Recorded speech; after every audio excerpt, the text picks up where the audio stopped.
Gourry, you're not able to mess me up on stream anymore because I can just wait. Welcome back to Hacker Hang. Unbelievable. Welcome back to Hacker Hangouts on another Saturday morning, and we're diving into DEF CON because why wouldn't we talk about DEF CON?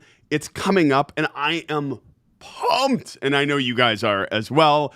So I want to talk about like some of best tips for DEF CON, some advice we have for DEF CON. I know I have leaps and bounds of advice, though probably only half of it is good, but it is getting close, and I am pumped. Are you guys like ready? Are you like energized up to go, or is it kind of like? Have you hit panic mode yet? Panic mode has been there, but it's like, go ahead. No, where's the panic clock? It's at 15 days, 15 or it's at 12 days, 15 hours, 45 minutes, and 2 seconds, 1 sec. There's not a countdown timer. It's fine. This is fine. How many days was it? You said it was 15 days at this point. 12 days, 15 hours, 53 minutes, and 52 seconds. Gourry, what about you? I have another conference I'm going to immediately prior to DEF CON, as in like I arrive to that conference on Monday, and on Thursday I fly to DEF CON from that conference directly. So my head is not at DEF CON yet. I have to go to the county science fair essentially and show off work. Are you presenting at that other conference? Presenting, no, but I'll be, on booth duty and schmoozing, if you will. I'm still like, I did actually finally tweak the my website, like the CMS, to actually be able to like put the video on there. But Gourry, for anyone who didn't know, Gourry is working on a rather awesome project to be like dynamically allocate memory. And he gave a presentation. In the presentation, unfortunately, he references a demo, and the demo isn't shown in the video. But it's really cool because like in the same way you like allocate hard drive space to VMs, this can like dynamically reallocate memory to multiple VMs. And I know it's more complicated than that. No, it's not just VMs. It's hardware. It literally, just think of a separate box, like a 2U system just full of DRAM. And at runtime, you can reallocate that DRAM amongst other servers that are attached to it. Basically, you're just downloading RAM. It's the simplest form of explanation. From a security perspective, by the way, I know we've talked about this, and I don't want to pull us down that route, but at the same time, like, it's hard enough to secure memory in one system, and then on the VM, we'll say orchestration level, but then to do it dynamically across multiple servers just seems like a nightmare. Great idea. Probably best. Great idea. Great idea. Fine. Let's jump into DEF CON.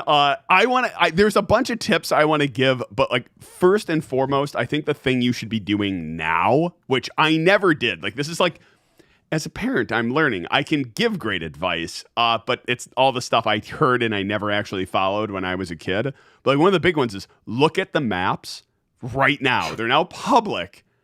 In looking at the map, there's little changes that happen every year, but then you go like hardware hacking and the SSV, the Soldering Skills Village, like that's at the forum this year. So you're not like going through the heat.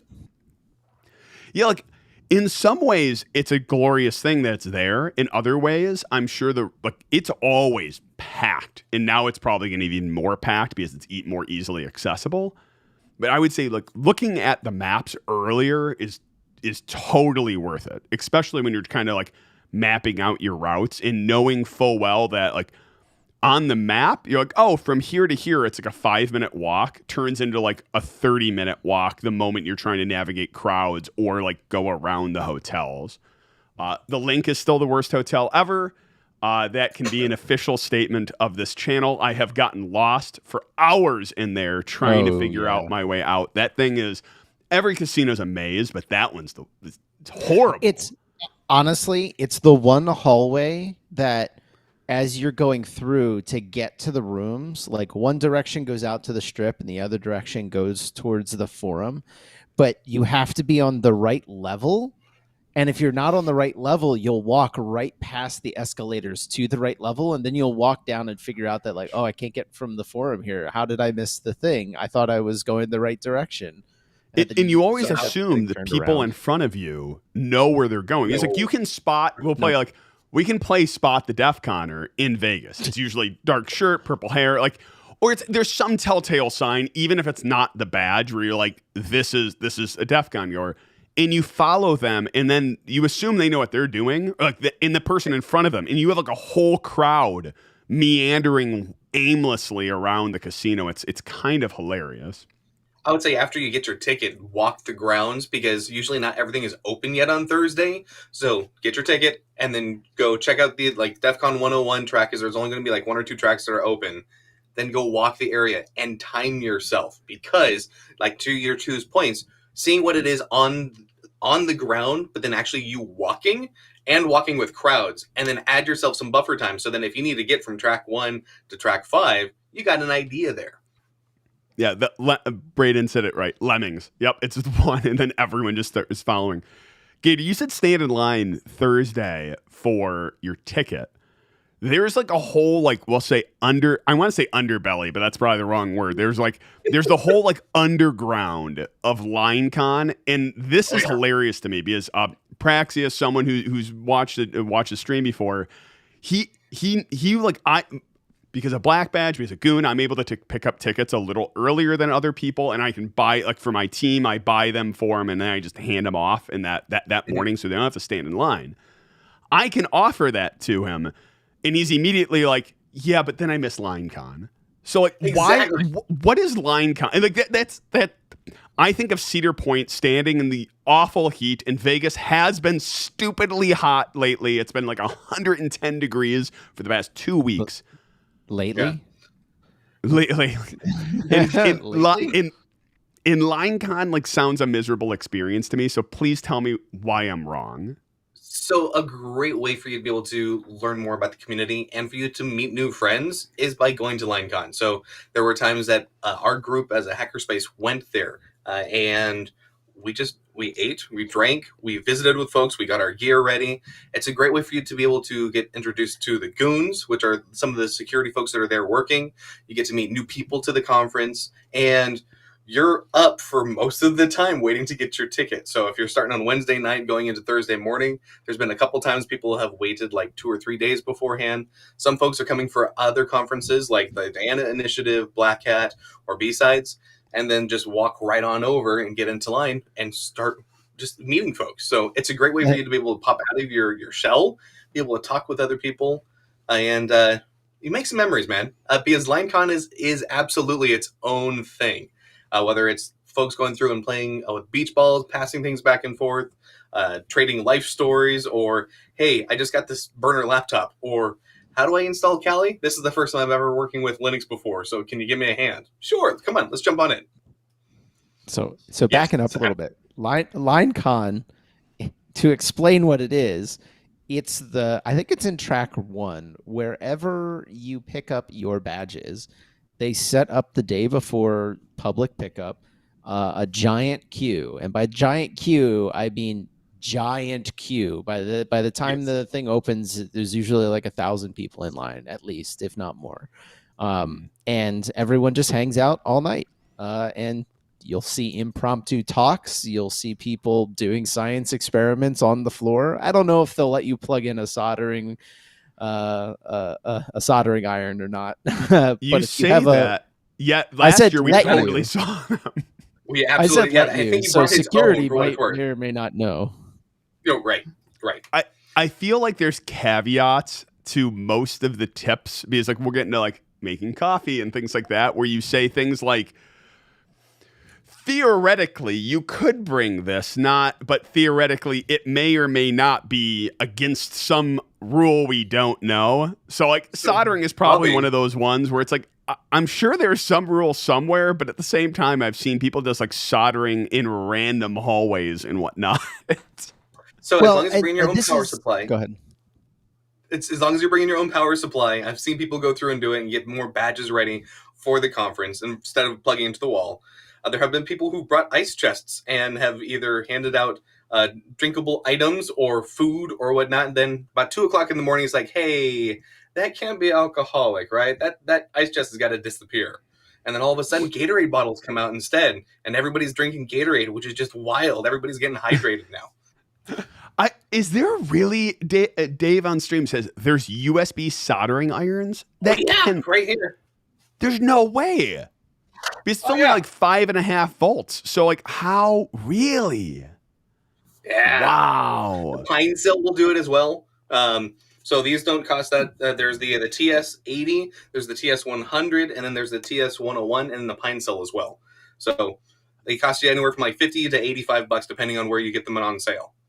Do they actually work? Like I know it sounds like goofy. Like, I say like there's butane soldering irons, and I remember trying to like mod my Wii, and that thing was a terrible idea because like the tip of the end blew up, and it was like.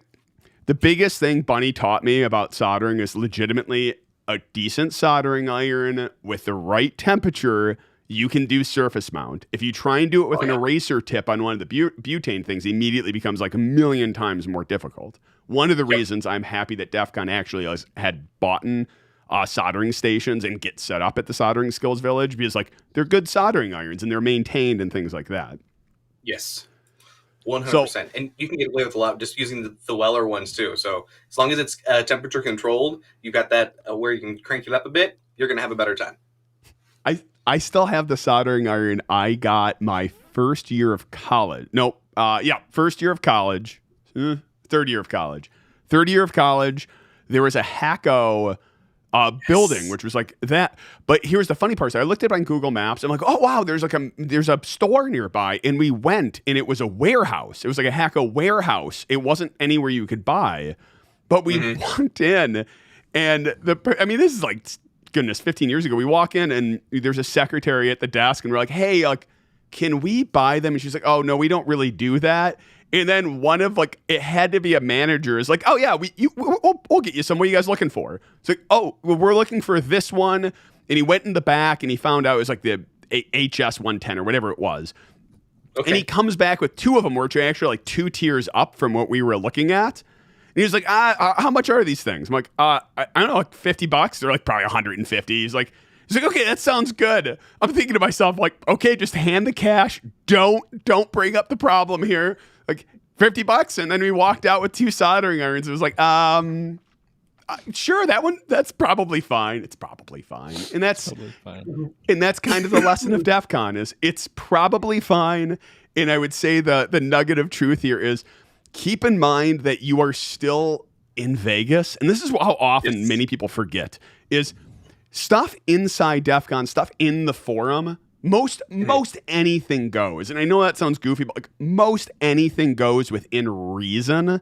But the moment you step into the casino floor, like any of those reasonable things, like recording with a camera, that's off limits in the casino. De-authing people, very much off limits in the casino. And you will get arrested. So I guess like one of the tips I would offer is keep in mind in DEF CON proper, a lot of things go. The moment you go into the casino, you have to remember you're in Vegas in a casino, and this is all the gangster stories that exist in film of like, don't do things. They handle it internally. All kind of come into play. Yeah, so Wi-Fi Addict asked, are there any strictly prohibited items at the con? Obviously, like weapons, like not to be stupid, but like things like that, right? Or things or things that appear like weapons. And I know this sounds goofy, but this year already I have seen 2 of, we'll call it the Chamber of Secret add-ons, the thing we talked about last year. So like the badge itself has like the insert in it, and people have made inserts that look like shivs. Like they look like a little knife. That, while perfectly illegal and whatnot to have, I would not be caught dead with one of those walking through the casino. So my comment, or what looks like a weapon. Go back to you, Gourry. So this actually, there's a nice little segue here from soldering irons and restricted items. So a few years back, I don't remember when it was. Maybe it was when we converted over back to Caesar's properties or something like that. The hotels did not like the fact that people were soldering stuff in their rooms, and when they caught wind of it, They literally went and did room inspections on people and confiscated various equipment. So keep this in mind. Even the "Don't Disturb" signs that you put on your door, may not keep security from walking into your room and taking stuff if they view it as a threat to the security of the hotel. And so that's one of the things to recognize here is, typically speaking, there aren't necessarily quote unquote strictly prohibited items at the con outside of things like weapons and safety issues and stuff like that. The con, there's a lot of leeway there from the perspective of the con, but the con is hosted in the Caesars Forum and on Caesars properties, and those properties absolutely have restricted items that they do not want you to have in or around their properties. So take note of that and go look at those websites and see what those are, and don't be caught dead on the casino floor with something that even looks like any of those items. There have been a variety of people who have been arrested in the casino over the years for something that was quote unquote, they thought was quote unquote fair game to have on their person. Yeah, the other thing I'll mention here is Digital Tinker brought up a good point, which is like there is a DEF CON code of conduct. Everyone should read that. It just really everyone should read that, because not only is there like behavioral things, but like also just like you will have more fun knowing the rules. The other thing I would throw out there is the SOC goons, like the security goons at conference they are not the enforcers of the hotel rules. So example of DEF CON's not allowed to or the Caesars Forum is not supposed to have outside food. Theoretically, if you brought in outside food, it may or may not be noticed by the SOC goons, and it may or may not be theoretically allowed by them if they don't see it, because they're there to enforce the hotel rules. Keep in mind that there might be rules that they're not enforcing that you need to be aware of. So again, code of conduct. At the end of the day, like, if you're asking the question, am I allowed to do this? At that point, you probably do want to check. But if in general, like, you're not going to like bumble across a random rule, like, oh, I brought outside food in and I'm carrying a pizza and someone told me, oh, I'm not supposed to do that. Like, they're not going to be like, okay, and now we're throwing you out. Like, it's not that ridiculous. Right. SOC goons are there for the safety of the conference goers for the most part. So it's impossible that they're going to be able to enforce every single rule that is placed on them by the properties at all time. They do their best. But that doesn't mean you have leeway to break the rules. Just to be clear, right? As soon as property security, which is not SOC goons, notices you are doing something wrong, you have a problem. That's a good way of putting it. All right, so we've talked about linecon. You've gone through linecon. We've gotten our coveted badge, we'll say. And I do think like DEF CON's getting better with numbers, but I think this is going to be another year where it's going to be a little harder to guess how many people are going to be there. I think 2 years ago, was really hard for them to know how many people were there. Last year was pretty hard, and this year I think is just hard for them to know what the numbers are going to look like this year. I still think, though, they're probably getting enough badges, considering they're the non-electronic badges. They're a little less complicated to put together. But typically the rule of thumb is if you're in line before noon on Thursday, usually you'll get a badge. I'd say that's a good rule of thumb. In the past, I was always concerned about not getting a physical badge, but getting a paper badge, and that's one of the reasons that drove me to linecon. But with them having more and more each year, they've been doing an awesome job with that. And even if you show up on Saturday, or people showing up on Sunday now, are still typically getting a real badge. So maybe if you're late Sunday, you're not going through and getting that. So we'll have to see how many people show up this year. I'll be really, really curious. Yeah, I'm guessing it's going to be, I'm throwing out random numbers, probably 32K. I think 32K is probably where we're going to be. I was thinking anywhere from 28 maybe to less. 30. Wi-Fi Attic, yes, this year is going to be a non-digital badge year, confirmed. Correct. And also, Dave, yeah, that's a good call to say if they let you know a rule, don't. Oh yeah, the individual shouldn't be a dick about it. It is entirely possible the goon is a dick about it or appears to be a dick about it, and that's not. I would say I would give them every amount of slack on that one because they probably had to repeat that rule to 1,000 different people. Like, I will say the patience the info goons have legitimately must on saint levelhood, because as a photo goon, I was near registration and I started losing my mind. And I feel like I'm a pretty nice person, like happy to interact with people. But after the like 1,000th person came up to me, it was 20 to 30 people within a 2-minute time frame who just asked, where's registration? And there's a huge sign behind me with registration. Don't blame them. Casino is like, it's a confusing place. There's so many people. I get it. But it was still like, oh, my patience was shot. So I would say, like, if a goon is coming off as a douche, like they may be a douche, but at the same time, they may have just been asked that question a zillion times. That said, if you see a goon violating some form of the code of conduct, you walk right to the SOC and you report that goon. We don't want those people on the team. And there has, it's been taken care of in the past very rapidly.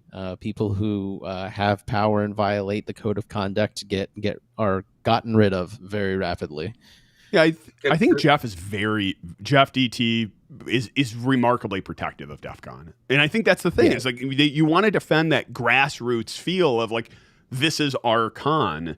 And I think you even see that with things like the exhibitors area and things like that, which feels like, is this a stretch into like the goofy the goofy sponsored area of Black Hat? Or is this like, okay, let's introduce this concept to see if it's a good concept? He's very protective of it. Spinning us back. Has a great point as well, saying yeah. I'm going to keep stumbling over you. So I'm going to take the reins and jump in, which is, we've talked about like linecon and all of that. I actually want to pull back. Last year I did a video on like the top 10 things to bring to DEF CON. And there is like a good list, I think, of like in that code of conduct of things to bring, things to not bring. What are things that you found that you, give me like a list of a few things that you do bring and a few things that you've stopped bringing. So I'll go first real quick, which I say absolutely bring a laptop with you, because if you're going to participate in any of the contests or workshops, you want a machine to be able to work on. So obviously wipe that beforehand, put an SSD in. SSD costs you $30 nowadays. So you could use your current laptop that you already have or pick up a used one on Amazon. Lenovo T480 or 490 is like $225. Not very expensive. When it comes to phones, a lot of people are like, hey, bring a burner phone. You don't need to bring a burner phone. Nobody's going to drop a 0-day to get you. The reality is, if you want to be more privacy conscious, sign out of your Google account, sign out of your Apple account to where it's only a phone number that's calling you. So then you can pick up the phone. You know who you're talking to, but you're not doxing anybody else who's calling you. And obviously you want to bring a charger, right? If you can bring a wall charger that has multiple plugs, you will be the superhero of the con, because you're not just wall jacking and sucking the power. You're giving the ability for a handful of other folks to go through and do. So that's like my 3 things. What about you, Gourry? What's your top 3? I don't bring anything to the con. I don't even bring a laptop. Not from a security perspective. I just don't engage in things that require me to have it, so I tend not to bring it anymore, right? I'm usually holding a camera the whole time that we're running around the conference, so what do I need a laptop for? That's what I bring Silk for. But no, prior to that, when I was actively engaging in stuff, I mean, maybe 15 years ago, I would have said, bring a burner laptop or bring a burner hard drive or do all those things. Today, I'm like, just boot up a VM on your system and do everything from the VM.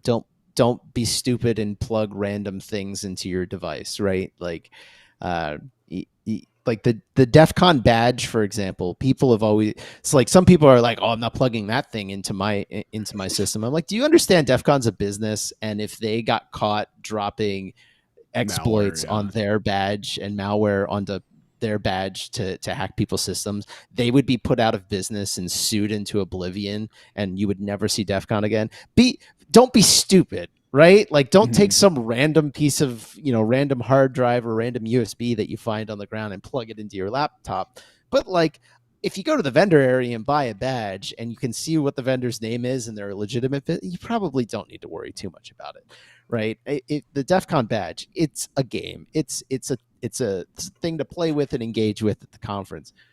The threat model, quote unquote, of foreign actors or scam artists showing up at DEF CON is, I'm not going to say it doesn't happen, but it's not as realistic as it was 15 years ago because the conference is so high profile now, right? I'm not going to say practically a legitimate conference because it is a legitimate conference with legitimate talks and real professionals running a lot of the events and stuff. And so the idea that you have to be so security or privacy conscious that you're doing things like bringing burner phones, unless you're a celebrity, don't bother. Yeah, this is where I think me and Gator have had these discussions of like, and I don't see eye to eye with you on this. And I think like earlier it was like, because I had done competitions, I've done Hack Fortress and all of those things. And like the reality is like my laptop, especially those days, like all I did was pen testing for a living and there, so like it fit right in. So it's like, if my laptop can get popped because I'm offering services to the internet, like it's the system's made to do that. And I think like the same thing with like burner and whatnot, like the amount, like here's the other thing is you have to deal with a numbers problem. Like if we just actually just say, hey guys, all three of us are going to get together and we're going to hack everyone at DEF CON.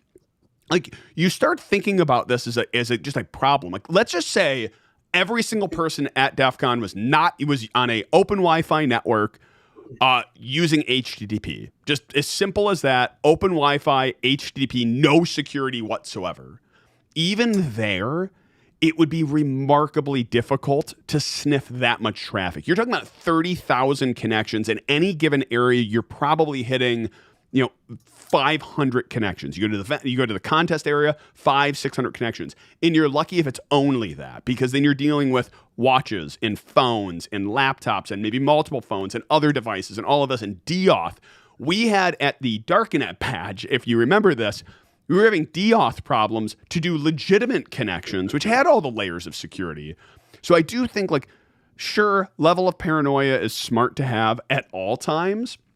But like at the same time, like these systems are built to be secure. Like Apple and text message, like text messages are kind of like sit over here. But like if you go iMessage, immediately that is an end-to-end encrypted protocol. So like even if you broke SSL, even if you broke Wi-Fi, even if you broke all of these things, you're now hitting like security. Either way, I'm on a rant. I'll pause. Yeah. You're hitting way too many layers of security. And it's not going to happen within the 5 minutes that if you are lucky to get a connection for that individual, like that's my rant. That like let's put it this way. If you are the type of individual that someone would target with a very high profile, or not high profile, but like very expensive exploit, 0 day, some form, they're much more likely to use that against you while you're sitting at a Starbucks than if you're at DEF CON. Yeah. Right? Also, like it's stupid to do something like that at a conference like this. Yeah, it's either way. So like I'll pull back from that one. Some of the tips I had, though, is like the things I used to bring that I don't now are like the random, we'll say like the random extra stuff that you don't need. It was always a bunch of adapters. I don't think I ever brought a soldering iron because I always flew. I never drove or anything like that. So like there were certain things that weren't worth it. Especially in recent years, I think camera equipment, like a couple of years ago, it was a ton. Last year, I will never repeat. Oh my gosh, the idea to live stream at the conference was a terrible idea. And while we did it, but just like Rodecaster, you need a laptop, you need all the holy cow, do you need so many cables, XLR and stands and all of this. I am gotten to the point where I leave a lot of that stuff at home and I start asking my questions saying, not could I use this or may I need this? Because if any of those questions, like I might need this, I can go find someone else who has that. It's like You get enough friend groups. Like I have Lunan or Bunny. Anytime I need anything for hardware, it's like they have all of it. Like, oh, I need some solder. Immediately, it's like, okay, hold on. Briefcase. Do you need lead based? Do you need non-lead based? Do you need this based? Do you need this? Is it supposed to be conductive? Is it supposed to be magnetic? And it's just like, okay, well, I guess. So I've started asking my question is this an essential item? And if the answer is yes, I'll take it. Otherwise, it goes on the bubble of stuff I may not take. This year, Hacker Hangouts is brought to you by a selfie stick and an iPhone. I'm so tempted. I don't even want to bring the gimbal this year, but you've convinced me I'll bring it just for you, so you can grab my gimbal. I was going to say, so it sounds like building out your ED kit or the EDC, your everyday carry kit, and saying, if you're carrying it with you every day, you should be bringing it to DEF CON, right? Because realistically, you don't need to bring the kitchen sink. Yes, there's going to be those contests that say, hey, did you bring your floppy reader this year? Well, Fry's is closed, so you can't get one from there. So is somebody in your group going through and bringing your floppy disk reader, bringing your record player? Because there are some of us who have either run a contest or want to go participate in a contest and then saying, hey, what if? Because last year I didn't have this, so I already bought it. Let's just go ahead and bring that along and designate a friend to do so. That's like saying, let's prepare for Scav Hunt. In them, I can only imagine Evil Mofo and Dual D laughing, going like, yeah, right. You have fun trying to prepare for our contest. Like, not a chance. That's like trying to prepare for Gulo's secret challenge. Like, I hope you brought your black lights. Oh yeah, right. Well, or a welding mask. That was probably a necessity a few years.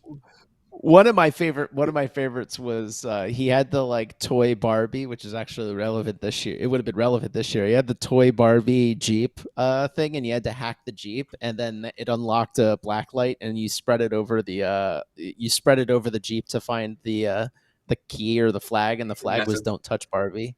Oh gosh. So awesome. It is relevant this year. I have a few weird ones, which as far as like tips of things to bring, one of the big one is a water bottle, like an actual water bottle, especially if you fly. And this gets even better this year because now I know most airports have like the filling stations, which are really cool, but it's a pain to travel and all of that. But there's like two things. One, DEF CON in Vegas, stupidly hot, so hot right now. Yes. But you have, when you go there, they have water filling stations, and you never get enough water. You're walking around all the time, and then you get to your hotel room at night, and you still haven't drinking enough water. So having that thing full, especially when you go to a hotel room, gives you two things: water. It also gives you water to make coffee in the morning, which kind of falls into the other tip, which is if you bring like an AeroPress, if you bring brewing stuff, awesome. Theoretically, you may be able to make it in the room. It may be against the rules. I'm not encouraging or soliciting you to do so, but you can make coffee in the room. There's also instant coffee you can get, which actually from the Starbucks instant coffee, it's not bad. It's not great by any means, but it's also not like $20 for like a cup after standing in line for 30 minutes. So like even like the trick I've done is on like when Wednesday or Thursday. It's hard to find water there, even if you're willing to spend money. First day, if you can, go to like Albertsons, go to CVS and get a case of water. And if you can't get out, you haven't had a chance. I go into the hotel room and I'll grab the ice bucket, and usually they have like 2 or 3 plastic bags. Go down to the ice machine, fill up the bucket, fill up the thing, put one in the sink, and let the ice melt overnight. And you have water in the morning. So if you're like dying of like dryness in the hotel room, so that's one tip. I have another one, but I'll let you answer. So no, go ahead. So for the weird things though, for me it's chapstick, baby powder, and poopery. Chapstick is because and these are weird ones, but I tell you what, if you're going powder. Through and what was that? No, baby powder is not weird. It is a necessity. If you're not used to the desert and living, and the sweat that will build places because you're very much in the hot desert, walking for hours, whether it's in a kilt or not, doesn't matter. It makes a difference. very explicitly, like it used to be that you could get away with not having it. I mean, this is a little too TMI, but like you could get away with not having it because you never really had to leave the hotel. If you ever plan to go between what is it, the forum area and Flamingo, you have to go outside at some point. It's not very far, but even just being outside for a minute or two, you won't feel it while you're out, but as soon as you walk in, depending on just how bad it is, I've walked in and within like 30 seconds become drenched in sweat because your body just starts producing sweat so fast in that desert heat. It's insane. This is like the coffee one has me laughing because I just saw a meme and I pulled it up and it was actually on wine, and I used ChatGPT to turn it into a coffee one where it's a person who picks up like the Starbucks Via stuff, the instant things, and goes, "Oh, this artisan?" And the person looks back at him and goes, "Sir, this is a $3 mass-produced chain store coffee. It is not artisanal. It is barely coffee. It is a concoction of beans and locations that no one in the coffee producing process could honestly identify. Mother Nature had no participation in the genesis of this travesty. The existence of this vessel of water, caffeine, and corn syrup should cause you to question the existence of divinity entirely. For if there is a God, he is either unable to change his cosmos or oblivious to the atrocities being committed in this realm. This is more than just a budget pick-me-up. It is a tangible demonstration of humanity's complete disregard for the natural scheme. It is vanity personified. We also have it in decaf and flavored versions." So it's basically Phoenix, Arizona in a cup, a monument to man's hubris. Got it. I'll double down. And you think baby powder is a weird one? I got a weird one. Now I'm going to preface this with this, like, I am not a doctor. I don't even play one on TV, but I had massive nasal surgery done earlier this year. And after nasal surgery, one of the things you have to be worried about is infection, but also just like dryness, because that will be painful and stitches and things like that. So I was introduced to bacitracin. Bacitracin is like, it's almost like a Vaseline. You pick it up at CVS. If you do this, understand there is bacitracin is mixed with like polysporin and other things, and neosporin is sort of like a derivative of it. You don't want to use anything with the additives in it.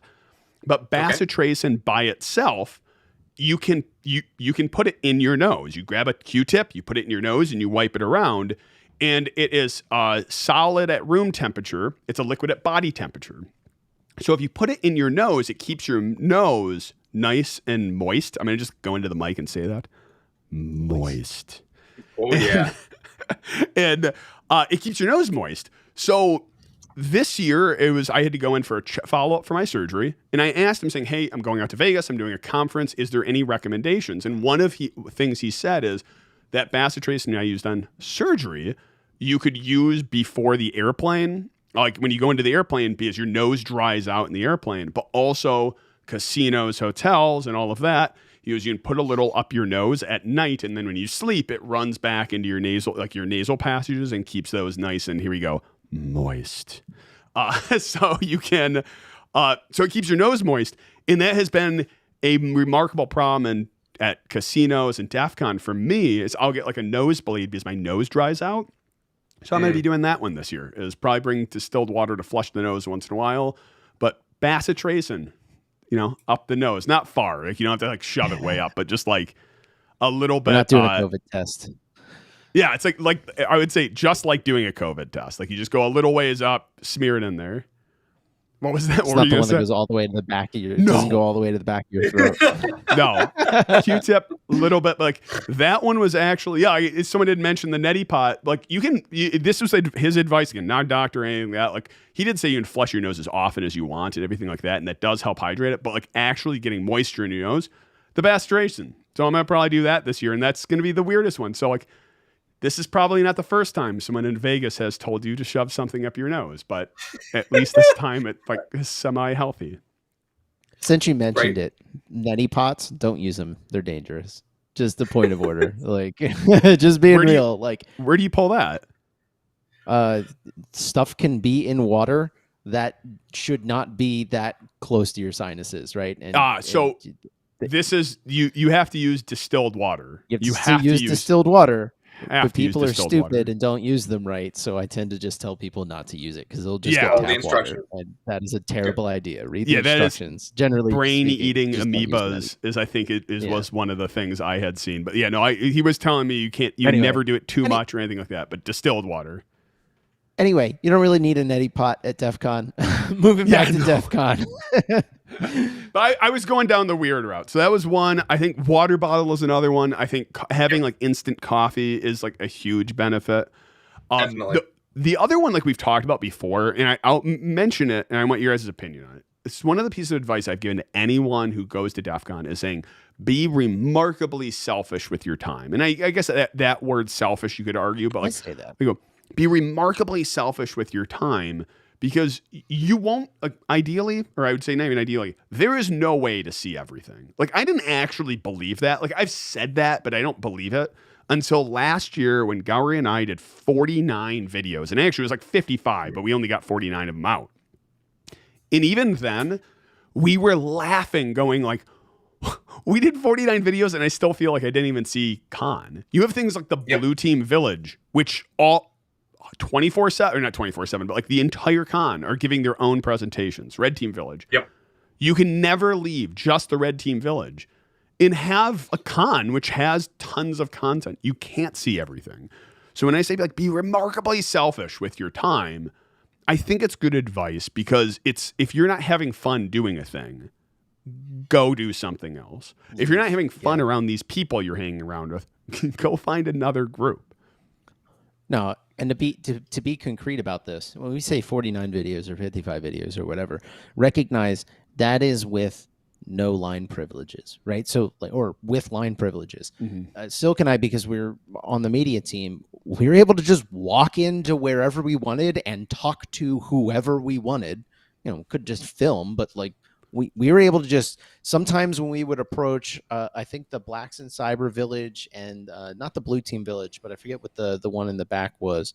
When we approached those to get into some of those tracks, to listen to those talks, there was a line of a couple hundred people, right? Like that is, we were able to just skip that and walk right in. And so this is where, being selfish about your time. The con for the average person lasts about 72 hours, the back half of Thursday all the way through the front half of Sunday, right? Yep. 72 hours. That's what you got. And it's not even going 24/7. I think it runs a total of 12 hours each day. So you have a total of maybe 30 hours of actual con time. And so I don't want to say keep that in your head as time ticks down. If you're standing in line for merch, is that like, or for some vendor sale, is that doodad that you're picking up really worth that 5-10 minutes or 20-30 minutes that you're spending in line? So that's a fantastic point. I would say counter it in saying with, if Silk's being very specific or making sure that you're selfish with your time, I would say know that you're not going to get to everything at DEF CON, so pick the most important thing, the most important talk that's going to affect your work next week. Go attend that, and then go get hands-on with the training. Go to the hallway tracks to where you're meeting and greeting people. Go work with different contests that are going on. And Gourry just left us. Yeah, no, he's good. He's coming back in. So if you're able to go through and find out what you're going to do with your job next week, or that you can effectively use the next week, go to it. The talks are going to be online after a couple months. So if you miss one or two talks, it's not going to be a huge deal. Go get hands-on with folks. I will say this. One thing on the talks, though. For many, many years, I have said, don't go to DEF CON to watch the talks. I actually recently am, as the more I go to more conferences and I do talks and I go to talks because the purpose of those conferences are the talks, I'm going to walk that back a little bit. Be selective about the talks that you go to. Very selective. And go to ones that you think either you're actually going to learn something out of, or you may have a reason to interact with the presenters after they're done. Maybe in a breakout session, discuss things with that. Those are the areas that you're going to get the most value for your time with regards to talks. So if you're going to go to a talk just to listen to somebody, or if you're going to sit down and just listen to a random talk about a 0-day somebody found in whatever database or whatever, if it's not relevant to your job or something that you're truly interested in, and you feel like you have to be there to like prove your worth for your job, you claim you went to a certain number of talks, you're better off going to the contest area and engaging and learning something and enriching yourself rather than just listening to a talk for the sake of listening to a talk. And I think most talks, and again, I'm kind of making this up, which is I think most talks kind of fall into one of three categories. They fall into, here is something I want to change in the industry. Like, I'm introducing a new framework. Here's something which I don't like. Like, blacks in cyber, women in cyber. Like, this is those presentations. This is something we want to change, and there's like a cause behind it. I think there's this is something I did, a 0-day. This is this is a tool I created, and then the other ones are like, here is news. This is something which is going to change. There's something I want to change. There is something which is changing, and then here is something I introduced. And I think being selective of like what type of talk is this, and is this something like I should dedicate my time to at the con. The introducing a tool thing, though, is demo labs. Like, this is something, like, apparently it's been going on a long time, but I didn't even really know it until last year. And those seem super interesting, which is someone is introducing a tool or building an open source tool or what have you. And they have these smaller rooms. It's the glass rooms when you go down the big hallway on your right. And when you do the demo labs, they're not. They look like they look like a class. It looks like something you would have to pay to get in because it's like their classroom style with a whiteboard and whatnot. But it's people, you can walk into them, and it's people presenting on their tool and looking for community feedback. So if you have a tool, hey, I'm presenting it, but here is what I need. There's like an ask from the audience. I want to attend some of those this year because like some of the tools that I've been building, I'm kind of curious, like, is this something I could introduce at DEF CON? So those are ones I definitely want to check out. I had one other one I thought of something to bring to DEF CON, and it's actually two things on the extreme opposite ends.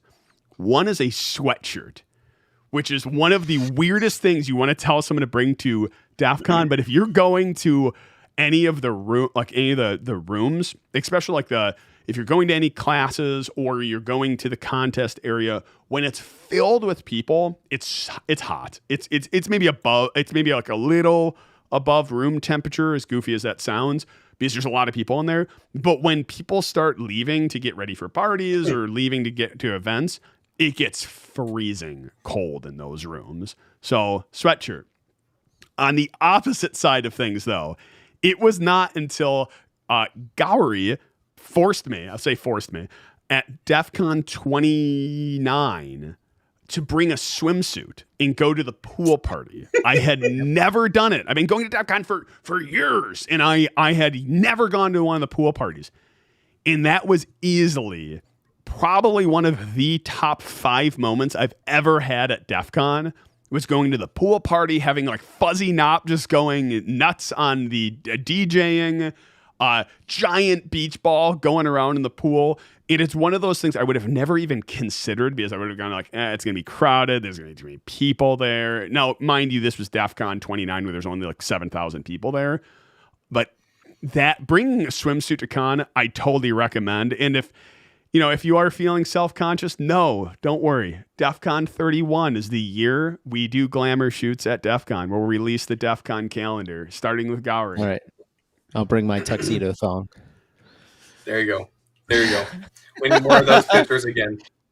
Challenge to anybody who can actually go find those online.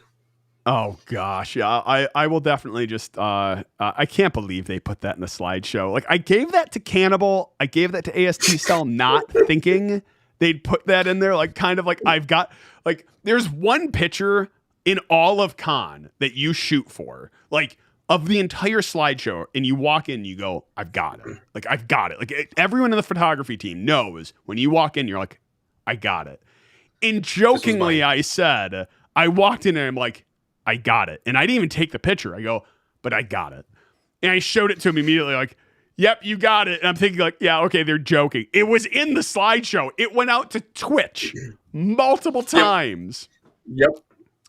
It's no longer on any of those streams. They cut it. They cut Nope. it off. They cut the pre-slideshow off of those streams before they published them. Oh gosh, I can't even. The thing which is amazing to me is you said something which I didn't actually believe until seeing that picture, which was you can't be blackmailed if you're proud of it, and Damn right. that is the living, breathing version of that. So, lots of tips.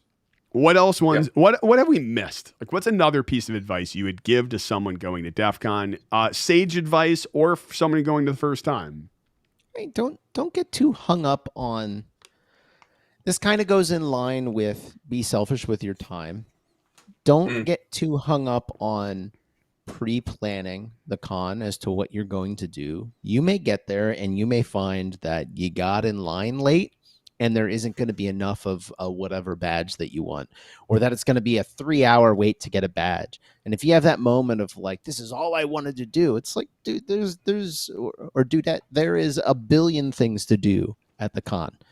And I guarantee you there are hidden gems every year, contests every year that people run that very few people engage with, but end up being really cool and really fun, right? Like sometimes, you know, as a first-time attendee, if you're a first-timer, you're going to have a whirlwind. You're not going to know what's happened at the end of it because there's just too much to do. So just go and enjoy yourself in that sense. If you're not a first-time attendee and you're trying to plan, don't over-plan.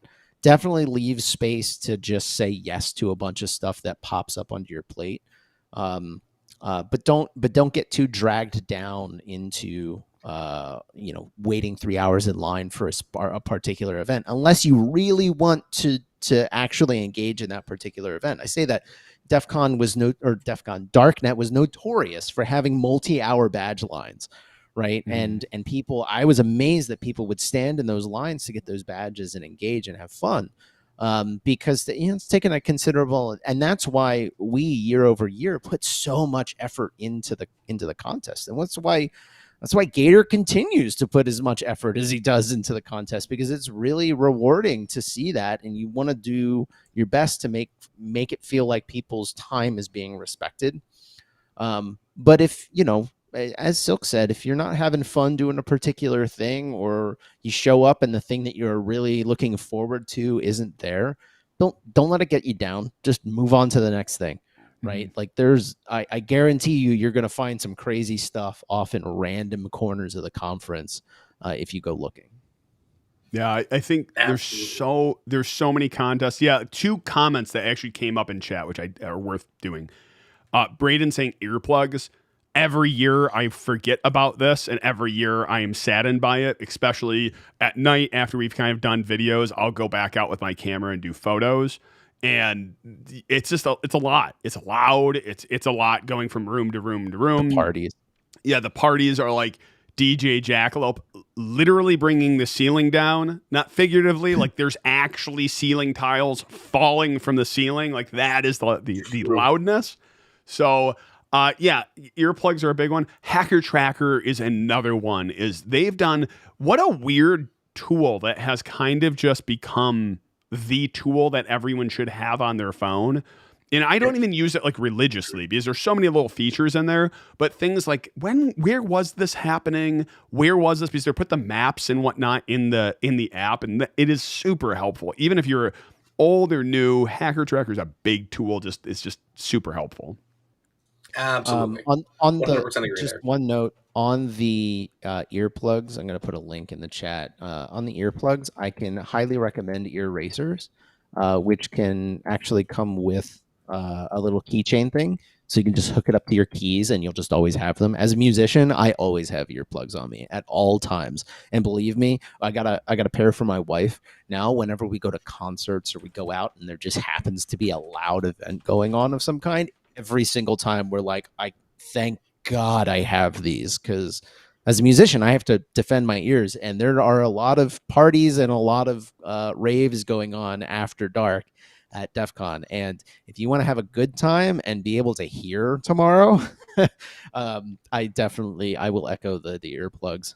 These look very nice, and it looks like there's like starter kits and cleaning kits and I've gone through a bunch of different ear ones. I tend to just get a box of the foam ones because I've tried the nicer ones, and like I've had them where they like poke you in like way in the ear, and you're like, that's horrible. No, I swear by like really ear nice. racers. I swear by. I use them right. I keep them on me all the time.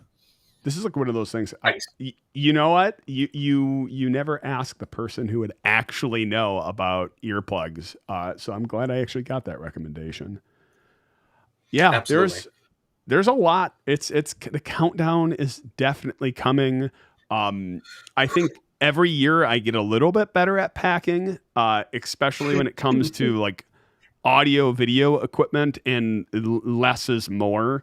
I'm realizing like this year, and I think the other one is having a system in place of like how to get the videos out and where does the footage go.